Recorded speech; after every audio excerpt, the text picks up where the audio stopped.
বিশ্বনবী দোয়া করলেন, ওই দোয়ায় ওমরে ফারুকের হৃদয়ে ছুঁয়ে গেল। এরপরে রব্বুল আলামিন ওমরে ফারুককে ধাক্কা মারলেন কোরআনের একটা সূরা দিয়ে। সূরাটার নাম হলো সূরাতুল হাক্কা। কি সূরা? কোন সূরা দিয়ে ধাক্কা দিছে? সূরা হাক্কা। সূরা হাক্কা দিয়ে দিছে এক, কথা কয় না। সূরা হাক্কা দিয়ে দিয়েছেন এক। আল হাক্কাতু মাল হাক্কা ওয়া মা আদরাকা মাল হাক্কা। সূরা হাক্কা দিয়ে আল্লাহ একটা ধাক্কা মারলেন। ওই যে দোয়া করলেন বিশ্বনবী, দোয়ার পর সাইয়েদনা ওমর ফারুকের হৃদয়ের মধ্যে উথাল পাথাল শুরু হয়ে গেল। সব সময় লুকিয়ে লুকিয়ে বিশ্বনবীরে ফলো করে। বিশ্বনবী ডানে গেলে ওমরে ফারুক ডানে যায়, বিশ্বনবী বাঁয়ে গেলে ওমরে ফারুক বাঁয়ে যায়। বিশ্বনবী রাত্রিবেলা নামাজ পড়লে ওমরে ফারুক পেছনে লুকিয়ে লুকিয়ে বিশ্বনবীর কোরআন শুনে। বিশ্বনবী মসজিদুল হারামের পাশে দাঁড়িয়ে রাতের এশার সালাত আদায় করছিলেন। ওই টাইমে বিশ্বনবী সূরাতুল হাক্কা তেলাওয়াত করছিলেন। কোন সূরা? সূরাতুল হাক্কা বিশ্বনবী তেলাওয়াত করেছেন। ওমরে ফারুক মন্ত্রমুগ্ধ হয়ে বিশ্বনবীর কণ্ঠের তেলাওয়াত শুনে। বিশ্বনবীর তেলাওয়াতের কণ্ঠ আমাদের কণ্ঠের মতো নাকি? বিশ্বনবীর কণ্ঠ কারি বাসাদের কণ্ঠের মতো? আহমদ বিন ইউসুফের কণ্ঠের মতো? আমার নবীর কণ্ঠের সুরের ঝংকারের সাথে পৃথিবীর কোন কারি সাহেবের তুলনা চলবে? কত মধুর, কত সুন্দর, কত অসাধারণ তেলাওয়াত করতেন আমার বিশ্বনবী। একবার তেলাওয়াত শুনলে পাগল না হয়ে কেউ থাকতে পারত না। বিশ্বনবী ওমরে ফারুককে দেখেন নাই। ওমরে ফারুক লুকিয়ে লুকিয়ে বিশ্বনবীরে ফলো করে। বিশ্বনবী এশার সালাতে সূরা হাক্কা তেলাওয়াত করতে আরম্ভ করলেন। তেলাওয়াত করতে করতে করতে করতে বিশ্বনবী সামনের দিকে যেতে লাগলেন। বিশ্বনবীর চমৎকার কণ্ঠের তেলাওয়াত শুনে ওমরে ফারুক মুগ্ধ হতে লাগলো। ওমরে ফারুক অবাক, কিরে এত সুন্দর শব্দের গাঁথনি, এত সুন্দর বাক্য, এত সুন্দর অন্তমিল, এত সুন্দর কথা, এটা কবিতার মতো লাগে। মনে হয় মুহাম্মদ কবি হয়ে গেছে। কি হয়ে গেছে?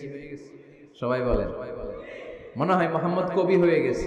কাব্য প্রতিভা দিয়ে নিজেই কবিতা বানাইছে। ওমরে ফারুক যখন মনে মনে ভাবলেন এগুলো মনে হয় মুহাম্মদ কবিতা পড়ে, মুহাম্মদ মনে হয় কবি হয়ে গিয়েছে। ইন দা মিন টাইম বিশ্বনবী তেলাওয়াত করছিলেন সূরা হাক্কা থেকে, ওয়া মা হুয়া বিকাউলি শাইরিন ক্বালিলাম মা তুমিনুন। এই আয়াতের অর্থ হলো এটা কোনো কবির বানানো কবিতা নয়, তোমরা অল্প সংখ্যক লোকই এই কোরআনের উপরে ঈমান আনো। সুবহানাল্লাহ পড়ে। বিশ্বনবী ওমরে ফারুককে দেখছে নাকি? কথা কয় না। দেখেছে না? বিশ্বনবীর মতো তেলাওয়াত করে যাচ্ছে। ওমর ফারুক যখন মনে করলেন কিরে এই কথাগুলো এত সুন্দর, এটা মনে হয় কবিতা। ইন দ্য মিন টাইম বিশ্বনবী যে আয়াতটা তেলাওয়াত করছিলেন, কোইন্সিডেন্টলি দৈবাত মিলে গিয়েছে। ওই আয়াতের অর্থ ছিল এটা কোনো কবির বানানো কবিতা না, খুব অল্প সংখ্যকই তোমরা ঈমান আনো। এবার তো ওমর ফারুক আটকে ওঠেন। ঘটনা কি? আমি মনে মনে ভাবলাম মুহাম্মদ কবি, আর যেটা পড়তেছে এটা কবিতা, কিন্তু মুহাম্মদ আমার দেখেও নাই, কিন্তু বলতেছে এটা কবির বানানো কবিতা না। তাহলে মুহাম্মদ মনে হয় গণক হয়ে গেছে। কার মনে কি চলে না দেখেই বলতে পারে। নাউজুবিল্লাহ পড়বেন না? ওমর ফারুক এবার মনে মনে ভাবে মুহাম্মদ তাহলে কবি না, আগেরটা ভুল। ভুল ধারণা আমি করেছি, মুহাম্মদ কবি নয়, মুহাম্মদ হলো গণক। আওয়াজ করে পড়েন না আউযু বিল্লাহ। মুহাম্মদ মানুষের মনে কি চলে গণনা করে সব টের পেয়ে যায়, সব বুঝতে পারে। বিশ্বনবী তখন যে আয়াতটা তেলাওয়াত করছিলেন সেটা হলো ওয়ালা বিকাউলি কাহিনিন ক্বালিলাম মা তাযাক্কারুন। বিশ্বনবী তখন যে আয়াতটা তেলাওয়াত করছিলেন এই আয়াতের অর্থ হলো এটা কোনো গণকের বানানো কথা নয়, খুব অল্প সংখ্যক লোকই তোমরা উপদেশ গ্রহণ করো।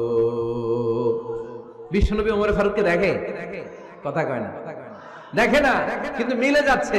ওই আয়াতের পরের আয়াতটা ছিল এটা গণকের বানানো কোনো গণনা নয়, খুব অল্প সংখ্যকই তোমরা ঈমান আনো। এবার তো ওমর ফারুক বেহুশ। হায় হায়, প্রথমে ভাবলাম কবিতা, সে পড়ে যাচ্ছে না কবির বানানো কবিতা না। এরপর মনে মনে ভাবলাম মনে হয় গণক, সে বলে না এটা গণকের বানানো গণনা নয়। তাহলে এটা কি? এটা কি? কি এটা? কি পড়ে মুহাম্মদ, যার কণ্ঠের তেলাওয়াত শুনলে মানুষ পাগল হয়ে যায়। বিশ্বনবী তখন পড়তে আরম্ভ করলেন তানজিলুম মির রাব্বিল আলামিন। এর মানে হলো এটা কবিতা না, এটা গণকের বানানো গণনা না, মানুষের বানানো কিচ্ছু না, এটা গোটা বিশ্বের রব আল্লাহ পাকের বাণী। সুবহানাল্লাহ পড়ে।